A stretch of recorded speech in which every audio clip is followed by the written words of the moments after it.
Béni soit Dieu. Avec gloire à Dieu, je suis content d'être au milieu de vous. Vous savez, j'étais assis et je pensais à ça, qu'on puisse réaliser ce matin que nous sommes dans une sainte convocation de Dieu et que c'est Dieu qui nous convoque ce matin pour pouvoir nous parler. Et qu'on puisse le réaliser plus que jamais, que Dieu attend quelque chose de nous dans ces temps de la fin. Vous savez, il y a un mot qui revenait depuis hier dans mon cœur de pouvoir vous annoncer. Et je le dis souvent dans le message, je ne suis pas à part du message, parce que Dieu parle premièrement à ma vie, de ce que j'ai besoin dans ma vie.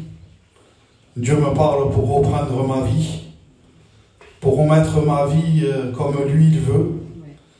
Et ce matin, je pense que Dieu va nous parler. Vous savez, un jour, un homme disait, celui qui lit sa Bible aura toujours un mot de Dieu. Et nous voulons avoir le mot de Dieu. Parce que je sais que ce matin, mes paroles à moi ne pourront pas avoir d'impact pour votre vie. Je sais que ma sagesse à moi, mon éloquence à moi, ne pourra rien pour vous. Mais je sais que juste un mot. Vous savez, dans la Bible, un homme, c'est pas compliqué, il a dit juste un mot.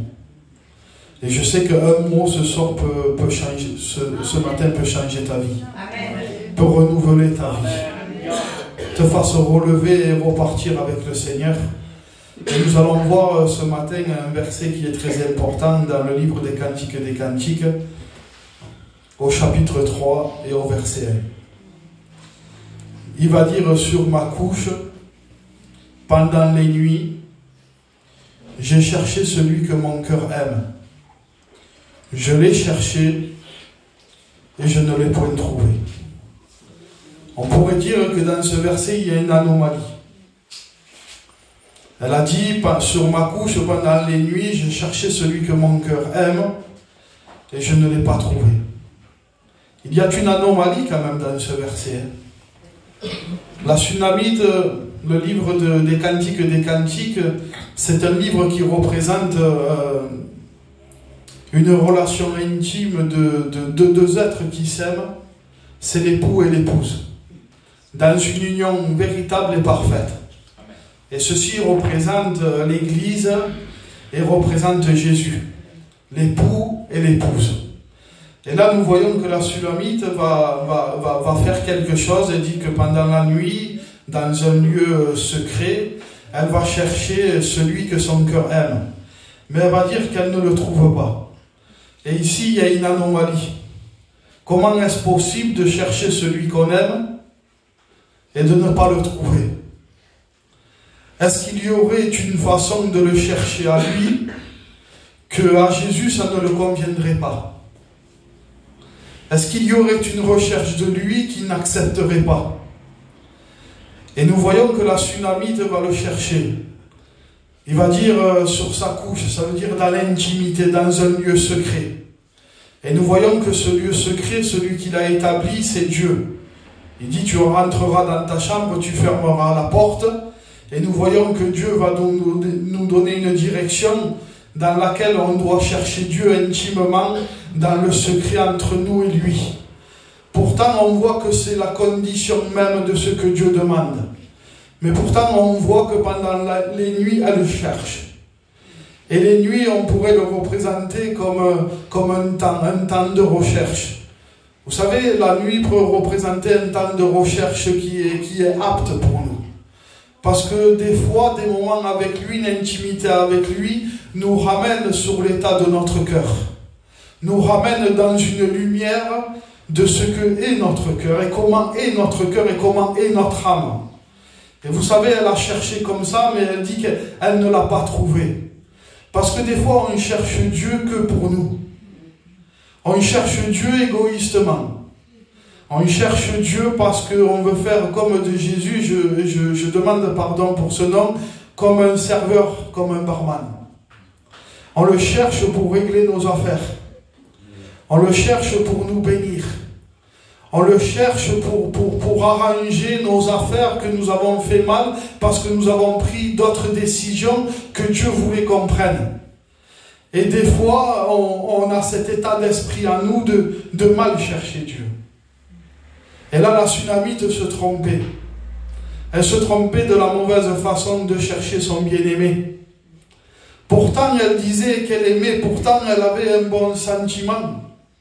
Et vous savez, j'aimerais ramener la pensée que Dieu m'a mis sur mon cœur ce matin à cela. Vous savez, des fois, on peut mal aimer. Des fois, vous savez, quand on est jeune et qu'on se convertit, on aime le Seigneur. Mais parce qu'on est dans des temps d'ignorance et qu'on ne comprend pas tout et qu'on ne sait pas tout, on aime mal. Et on peut prendre l'exemple de moi et ma compagne. Le jour où je me suis fiancé avec elle, j'ai appris à l'aimer. Je l'aimais, mais des fois, je l'ai aimé mal. Des fois, ça ne veut pas dire que je ne l'aimais pas. Mais des fois, dans mon comportement, dans ma façon d'être, des fois, dans la vie de tous les jours, j'ai fait des choses mal. Mais ça ne voulait pas dire que je ne l'aimais pas. Et vous savez, des fois, on aime, mais on aime mal. Et le Seigneur voudrait nous ramener à ce qui est le plus important. Parce que des fois, dans notre vie chrétienne, on l'aime mal. On fait beaucoup d'erreurs. Et là, la Sunamite faisait une erreur de le chercher et de l'aimer mal. Et c'est pour ça que Dieu voudrait nous ramener à ce qui est le principal, d'aimer Dieu de tout notre cœur. Parce que Dieu ne veut pas qu'on le recherche pour le rechercher. Dieu veut qu'on le recherche de tout notre cœur. Dieu veut qu'on l'aime de tout notre cœur. Dieu veut que j'aime ma compagne de tout mon cœur et de l'amour qu'il m'a donné. Parce que la Bible dit que le Saint-Esprit a déversé son amour en nous. Et ce matin, nous avons besoin de comprendre que nous sommes obligés d'aimer dans la condition que Dieu veut.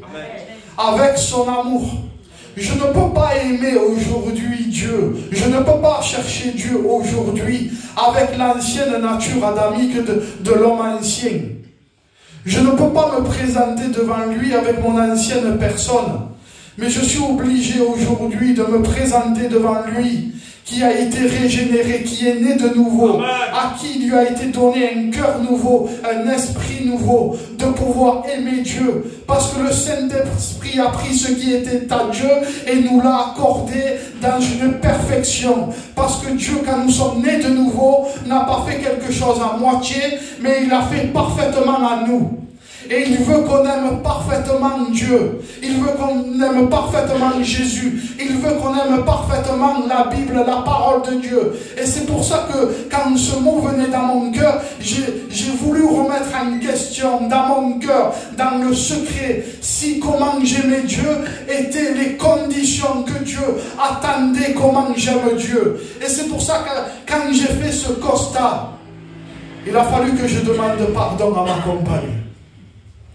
Parce que j'ai vu que si je ne faisais pas attention, j'aimais ma compagne pas comme Dieu le voulait.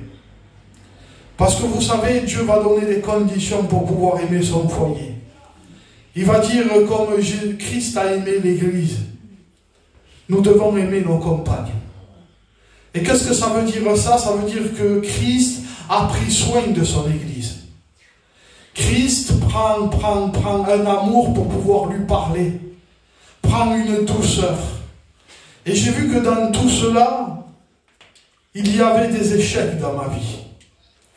Parce que si je suis dans la condition de ce que Dieu me demande pour aimer mon foyer, j'ai vu qu'il y avait des imperfections. Et j'ai vu qu'il y avait des erreurs. Parce qu'aujourd'hui, je ne peux pas aimer ma compagne en tant que gitan. Je ne peux pas aimer ma compagne avec un amour qui est de la nature adamique, qui est de l'ancienne personne. Mais que j'ai besoin d'être rempli du Saint-Esprit. Et que j'ai besoin d'être rempli d'amour pour pouvoir aimer ma compagne. Pour pouvoir la supporter. Pour pouvoir lui accorder ce que la Bible va dire dans Éphésiens pour son foyer, de lui amener sa nourriture spirituelle. Et c'est pour ça que Dieu veut nous mettre devant la réalité. de comment j'aime aussi mes frères, de comment j'aime aussi mes sœurs. Est-ce que j'aime véritablement mes frères et mes sœurs comme Jésus veut que je les aime? Vous savez, aimer son frère et aimer sa sœur, c'est de regarder leur propre intérêt avant mon propre intérêt. C'est de regarder son frère et sa sœur plus grands que moi-même. C'est de tout faire pour que mon frère et ma sœur soient bénis. C'est de l'aimer de tout mon cœur. C'est de l'aider. C'est d'être là pour lui et pour elle quand il le faut. Et c'est pour ça que Dieu, ce matin, veut nous parler. Veut faire remonter de notre cœur peut-être ce qu'on ne voit pas, ce qui est caché. Et comment j'aime aussi les âmes. Est-ce qu'aujourd'hui j'aime les âmes comme Dieu les a aimées, comme Jésus les voit? Est-ce que j'aime les âmes plus que ma propre vie? Parce qu'aujourd'hui, il faut se poser cette question. Le salut est venu taper à la porte de notre cœur. Nous avons ouvert notre cœur. Le salut est rentré chez nous. Mais aujourd'hui que nous sommes sauvés, quelle est notre responsabilité? Quelle est notre mission aujourd'hui? C'est d'aimer les âmes de tout notre cœur pour pouvoir aller les chercher et les arracher du feu et les amener à Jésus. Si j'aime ma vie plus que les âmes, je ne pourrai pas rentrer dans la volonté de Dieu et dans la responsabilité que Dieu veut. Moi, je le dis pour ma propre personne avant de monter aux études. J'ai entendu devant la voix du Saint-Esprit me dire, si tu n'aimes pas les âmes plus que ma propre vie, tu n'es pas digne de me servir, Tatou. Et quand je suis arrivé dans les écoles bibliques, que je me suis assis, un enseignant a dit ces paroles. Si tu n'aimes pas plus les âmes que ta propre vie, tu n'es pas digne de le servir. Et voilà ce que je veux. Je veux aimer ceux qu'il aime. Alléluia. Je veux détester, je veux haïr ceux qu'il a haïs. Il est dit dans le livre des Hébreux, il dit parce que tu as aimé la justice et que tu as haï l'iniquité, oh Dieu, ton Dieu t'a oint d'une huile de joie. Alléluia. Et c'est pour ça qu'aujourd'hui Dieu veut nous ramener à aimer ce qu'il aime. Amen. Mais avec son amour, pas avec mon amour à moi. Parce qu'avec mon propre amour à moi, je ne pourrais pas supporter mon frère. Je ne pourrais pas supporter ma soeur. Je ne pourrais pas supporter ma compagne. Je ne pourrais pas supporter les âmes du dehors parce que je mets un engagement à ma vie de les supporter, de m'occuper d'eux et d'être avec eux.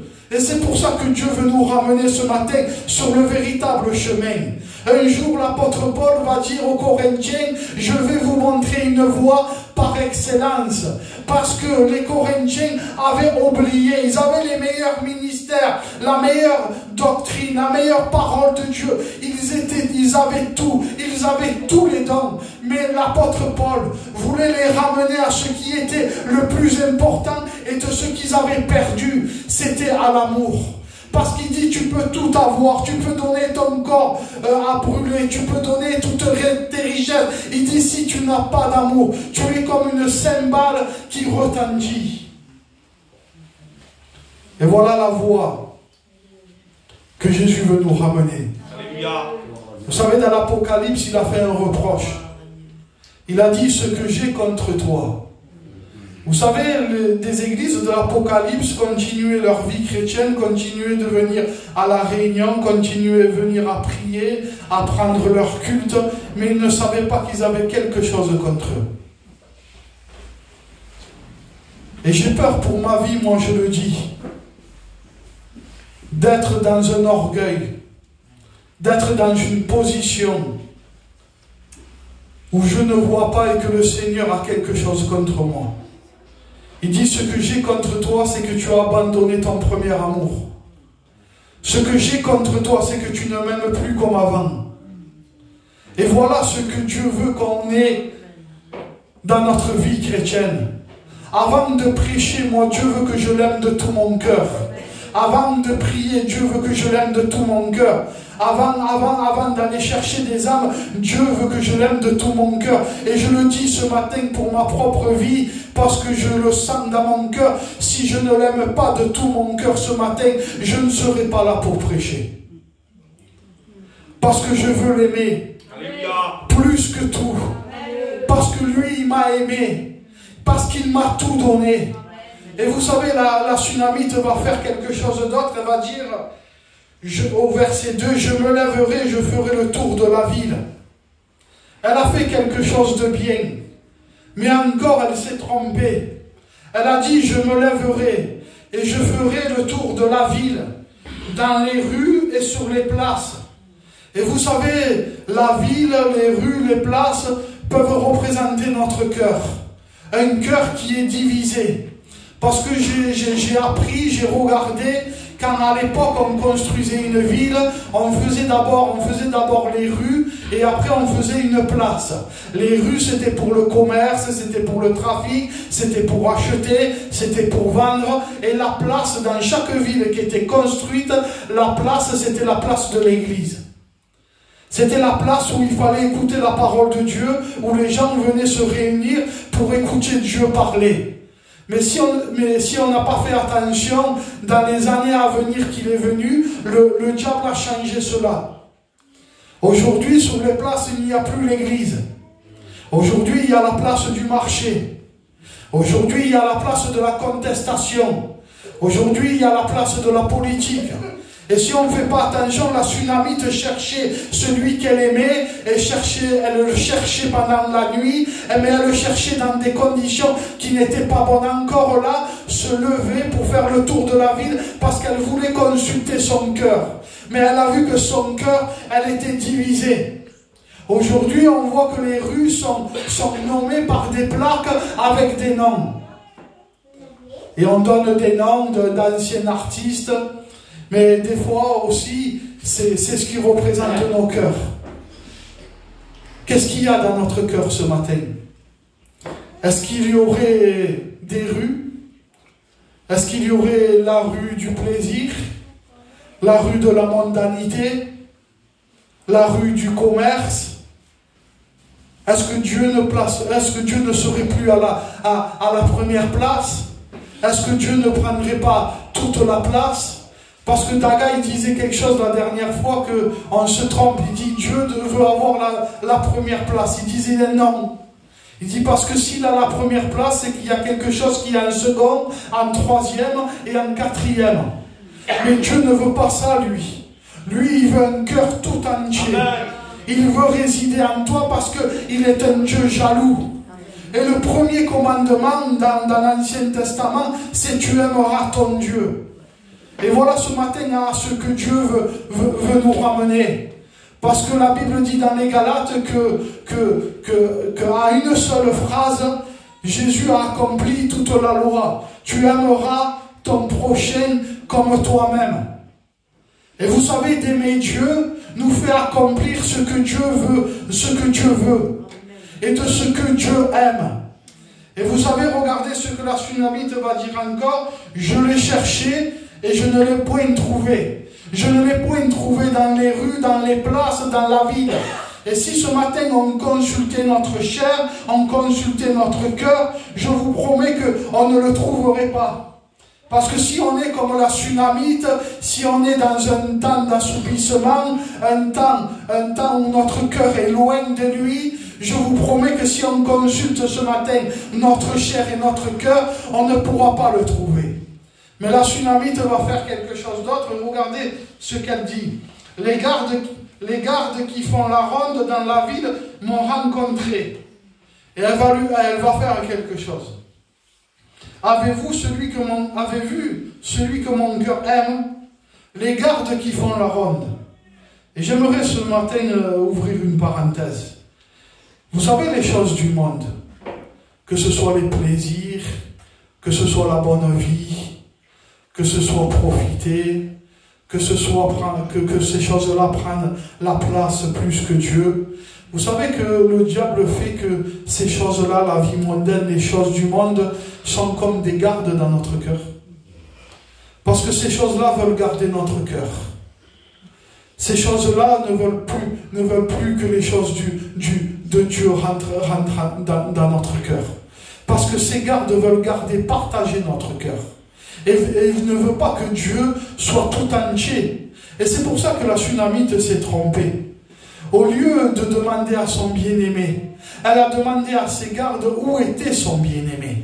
Et je vous promets que les choses du monde, je vous promets que les choses mondaines, je vous promets que les plaisirs du monde n'ont aucune réponse à nous donner. Si nous cherchons celui que nous aimons, si nous cherchons celui que nous avons aimé, celui que nous avons servi au début de notre vie chrétienne et que nous avons aimé de tout notre cœur. C'est pour ça qu'elle s'est trompée. Dans son jeune âge, elle s'est trompée. Elle est arrivée à un moment de sa vie où elle s'est trompée, où elle avait abandonné ce qui était le plus important à son bien-aimé. Parce que ce que Dieu nous demande, le plus, c'est de l'aimer. C'est de l'aimer de tout notre cœur. C'est de le servir de tout notre cœur. Et voilà la solution que j'aimerais ce matin vous apporter. Parce que, vous savez, d'autres gens dans la Bible aussi l'ont perdu. La propre mère de Jésus a perdu Jésus.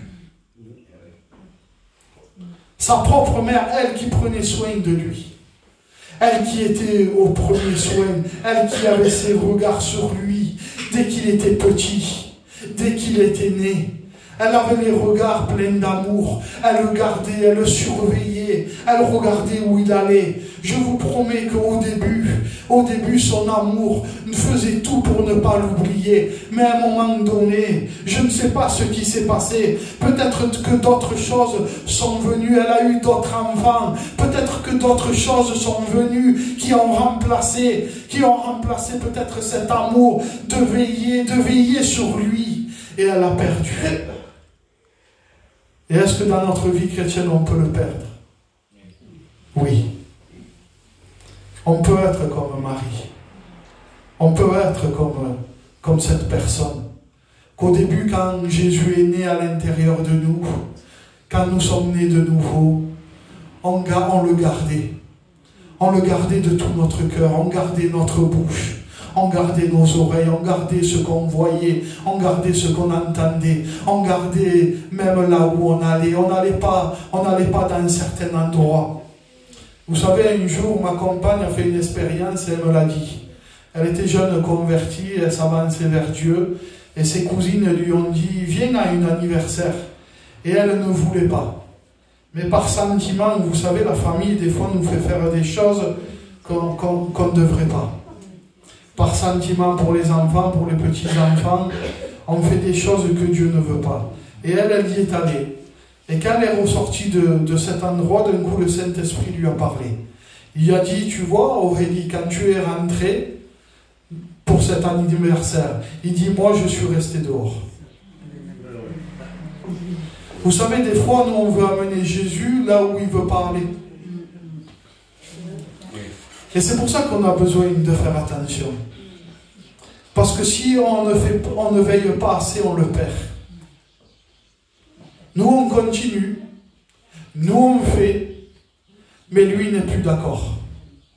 Et un jour, il y a une femme qui avait perdu une drachme. Je vous promets qu'elle avait perdu quelque chose à ses yeux de très important.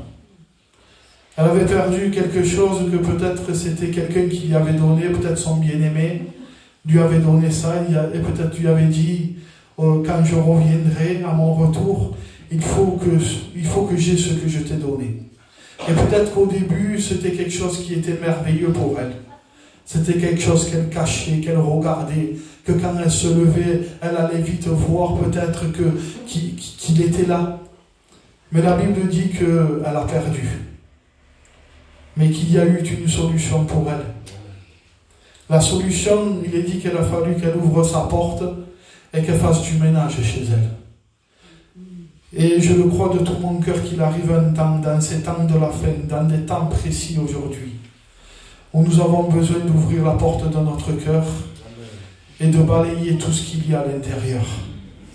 Parce que toutes ces choses-là avaient pris la place de la chose la plus importante de cette femme.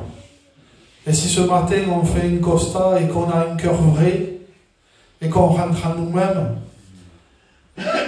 ce matin on pourrait déclarer et faire cette prière et demander à Dieu, Seigneur, toutes ces choses ont remplacé ce que tu m'avais donné le plus important. C'est pour ça que Jésus a eu une sainte colère à un moment donné, que quand il est venu devant le temple, il a eu tellement une sainte colère qu'il a mis dehors tout ce qu'il y avait dans le temple. Vous savez, dans le temple, qu'est-ce qu'il y avait? Il y avait des choses pour acheter, il y avait des choses pour vendre. Et un jour, quand je lisais ce passage, je disais, Seigneur, pourtant c'est les choses de la vie. Acheter, vendre, c'est des choses de la vie. Et le Saint-Esprit d'un coup m'a parlé dans mon cœur et me dit, voilà ce que je ne veux pas dans le temple du Saint-Esprit que tu es. C'est les choses de la vie. Et j'ai compris. J'ai compris que nous vivons des temps où Dieu a une sainte colère. Une sainte colère pour son peuple parce que son peuple n'est pas prêt. Pourquoi Jésus patiente? Pour que des âmes se convertissent, mais parce que son peuple n'est pas prêt. Parce qu'il voit que son cœur n'est pas prêt. Parce que Dieu voit que dans notre cœur, il y a autre chose que lui. Et c'est pour ça que nous avons besoin de faire comme cette femme. Cette femme, il est dit qu'elle rentre à elle-même. Et le message ce matin n'est pas plein de dureté, mais ce matin, le message est plein d'amour. Plein d'amour pour nous faire rentrer à nous-mêmes. Et pour nous faire comprendre qu'il y a des choses qui ont remplacé ce que Dieu voulait. Dieu voulait que dans ce temple, Jésus, il y trouve de la prière, il y trouve de la louange, il trouve de l'adoration, il trouve du jeûne, il trouve toutes choses que lui a mis qui étaient spirituelles. Mais toutes ces choses-là sont remplacées. Et voilà la technique du diable aujourd'hui. Aujourd'hui, il veut remplacer les choses du monde par des choses, pour les choses qui sont venues de Dieu. Il veut les changer, lui. Lui, ce qu'il veut, c'est changer le spirituel en charnel. Un jour, quelqu'un a fait une proposition à Naboth. Il lui a dit, tu vois cette vigne que tu as. Parce que Naboth veut dire fruit, et Jisraël veut dire semence de Dieu. Et vous savez, le diable est venu par une personne lui dire, je veux ta vigne. Je veux la semence de Dieu, de ce qui a porté du fruit. Je le veux, moi, ça. Et vous savez, Naboth, lui, n'a pas fait de marché. Pourtant, ce roi lui a dit, je te donnerai un autre champ, je te donnerai une autre vigne, je te le donnerai au prix d'argent. Mais Naboth n'a pas voulu. Parce que Naboth a compris que ce qu'il avait reçu, c'était quelque chose qui venait de ses pères. Et ce que nous avons reçu, c'est quelque chose qui vient de nos pères, qui vient de la part de Jésus et qui a payé par son sang. Ses mains ont été percées, son côté a été percé, son dos a été labouré, on lui a craché au visage pour pouvoir recevoir ce que nous avons reçu aujourd'hui. Et Dieu veut nous ramener à une réalité, à une responsabilité de nous faire comprendre que ce que nous avons reçu n'est pas n'importe quoi. Et qu'aujourd'hui nous avons besoin de le garder de tout notre cœur, de nous battre de tout notre cœur. Naboth a été au prix de sa vie. Alléluia. Qu'il a voulu garder ce qu'il avait reçu de ses pères. Et aujourd'hui, il faut se battre. Aujourd'hui, il faut avoir ce même caractère que Naboth. Parce que nous ne voulons pas que le diable nous vole, qu'il fasse des compromis, qu'il nous vende par des lots, par des choses du monde, ce que nous avons reçu de notre Père. Nous avons reçu un héritage. Il a payé au prix de sa vie cet héritage pour que nous pouvons l'avoir. Alors ce matin, Dieu veut qu'on réalise que ce que nous avons est très important. Des hommes dans la Bible l'ont appris et ils ont continué jusqu'à la fin. Ils ont persévéré pour ne pas se souiller, pour ne pas jeter leurs perles au pourceau. Et ce matin, Dieu veut nous faire voir que ce que nous avons reçu a une valeur inestimable. Amen. Vous savez, Rahab était une femme de vie. Un jour reçut chez elle 2 espions. Rahab avait entendu parler et savait. Elle avait compris que ce qu'elle avait reçu chez elle était quelque chose de très important. Elle savait que ce qui était venu chez elle était venu de Dieu. Et à cause de cela, elle les a cachés. Elle a compris que ces gens avaient de la valeur. Et aujourd'hui, nous avons besoin de comprendre que ce que nous avons reçu chez nous, dans notre foyer, est quelque chose de très important. Aujourd'hui, on assure les choses de notre vie, on assure notre maison, on assure notre voiture, on assure tout aujourd'hui parce qu'on sait la valeur que ça. Mais est-ce qu'aujourd'hui, véritablement, on s'assure de garder ce que nous avons reçu dès le commencement, dès quand que nous sommes nés de nouveau, où le Saint-Esprit est venu se sceller en nous et nous a accordé tout ce que Dieu voulait, tous les dons, tous les fruits de l'Esprit. Est-ce qu'aujourd'hui, on est conscient aujourd'hui qu'il faut garder plus que jamais ce que Dieu nous a donné? Parce que Dieu ne veut plus qu'on soit des citernes crevassées. Dieu ne veut plus qu'on soit comme ces hommes qui font que demander et que perdre. Parce que Dieu, dans sa grâce et dans son amour, nous redonne à chaque fois. Mais on aurait dit que Dieu prend soin, que Dieu a des regards favorables quand il voit nos vies, quand on garde. Quand il a vu Gédéon garder, mettre de côté ce que l'ennemi voulait prendre, il est dit que les yeux de l'Éternel étaient sur lui et qu'il a appelé vaillant héros. Voilà la condition que Dieu, que quand il nous voit, qu'on garde, même si l'ennemi vient pour ravager, même s'il vient et qu'il veut prendre ce que nous avons et qu'il voit qu'on met de côté, qu'on garde pour nous, pour notre famille. Je vous promets que pour les yeux de Dieu, il y a un regard favorable et que pour lui, nous sommes un vaillant héros. Pour Rahab, ça a été une condition qui a été plus loin que pour sa vie, parce qu'il y a été donné à que sa famille soit sauvée, de garder, de prendre soin, de savoir la valeur de ce qu'elle avait fait garder chez elle, lui a amené dans une compréhension et lui a amené une bénédiction que elle et sa famille allaient être sauvés. Amen. Et nous ne voulons pas être comme Lot. Lot a paru comme un plaisantin.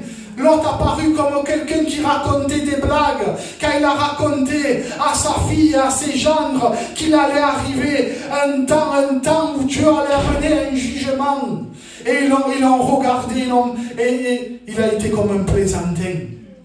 Comme quelqu'un qui racontait des diables, des blagues, parce que l'autre a été tellement charnel, sa vie a été tellement charnelle, sa vie a été tellement mondaine, sa vie était tellement pas comme Dieu le veut, qu'il y a eu des conséquences terribles pour lui. Parce qu'il n'a pas gardé. Vous savez, Abraham suivait Dieu, mais Lot suivait Abraham. Et c'est pour ça que nous n'avons pas besoin de suivre un mouvement, de suivre un local, de suivre même un pasteur. Mais ce que nous avons besoin, c'est de le suivre à lui. Parce que si on le suit à lui et qu'on garde ce que Dieu nous a donné, je vous promets qu'on ne subira pas le jugement, que quand l'enlèvement de l'Église va venir, nous partirons avec lui. Mais si nous faisons comme l'autre d'être mondain, je vous promets qu'il y aura des conséquences. Qu'est-ce que j'aurais plaisir, moi, d'être enlevé, d'être dans la présence de Dieu et d'être sauvé pour toujours, si ma famille est perdue et qu'elle va en enfer pour l'éternité. Quelle joie j'aurai, moi. Je comprends l'apôtre Paul, qui disait qu'il préférait être anathème maudit. Je comprends Moïse quand il disait efface mon nom du livre de vie. Parce que si ma famille n'est pas sauvée, quel plaisir j'aurai moi d'aller dans le ciel tout seul. Pourquoi je me bats aujourd'hui? Quelle est mon espérance aujourd'hui? C'est d'aller là-haut avec toute ma famille. Voilà mon espérance. Voilà pourquoi je me lève le matin. Voilà pourquoi je prie. Voilà pourquoi je jeûne. Voilà pourquoi j'intercède. Voilà pourquoi je me bats de tout mon cœur. Pour qu'il soit sauvé. Voilà pourquoi je veux garder mon témoignage. Voilà pourquoi Lot a échoué. Pourtant, Dieu lui a accordé une grâce particulière dans les derniers temps avant que le jugement vienne. Il a envoyé des messagers, il a envoyé des anges. Et combien de messagers il a envoyé ici? Combien de messagers avec le même message? Il faut que tu sortes de ce lieu. Il faut que tu sortes du monde. Il faut que tu sortes de tout ce qui prend la place de Dieu dans ta vie. Et pourtant y résister. La Bible dit que les anges ont été obligés de le prendre par la main, lui, et sa compagne, de les tirer dehors. Est-ce que vous imaginez? Sinon, il restait. Et quand il le tire, il l'amène en dehors de la ville, l'autre encore plein de toupets. Dieu lui dit, je vais te donner une direction maintenant. Va à la montagne.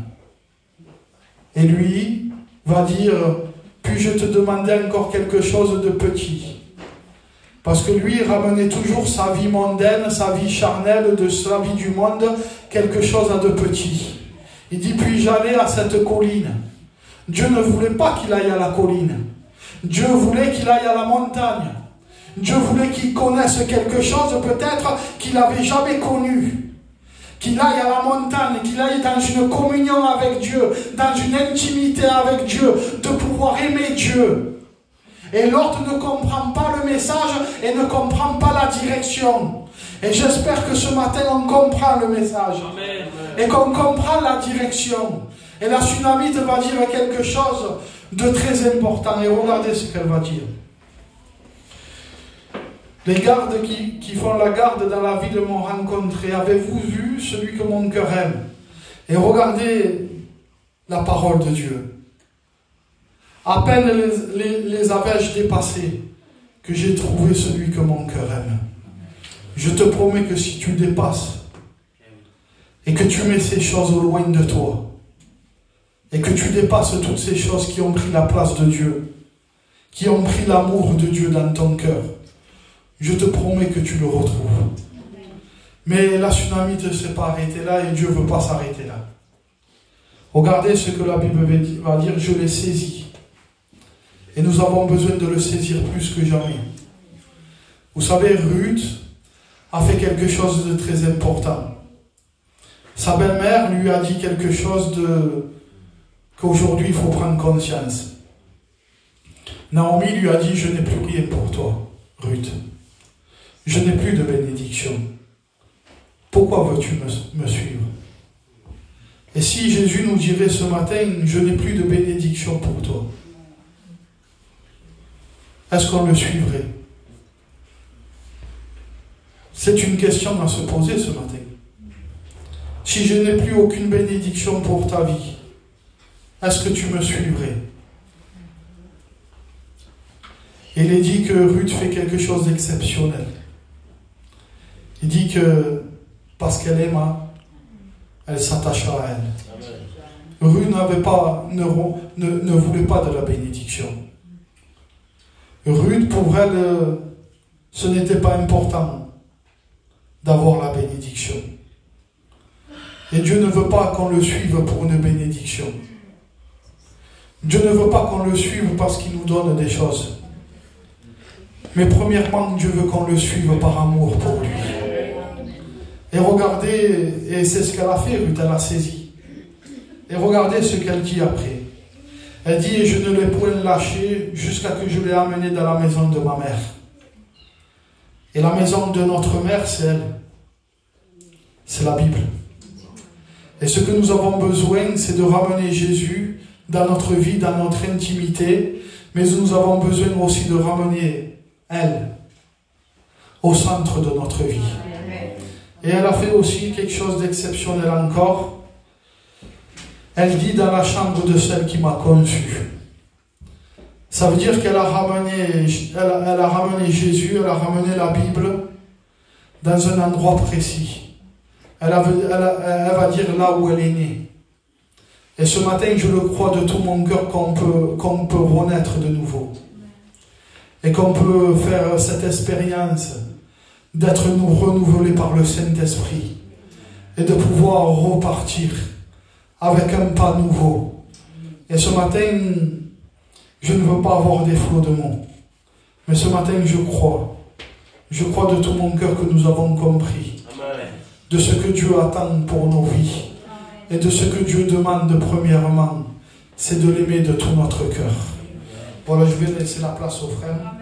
Que Dieu vous bénisse.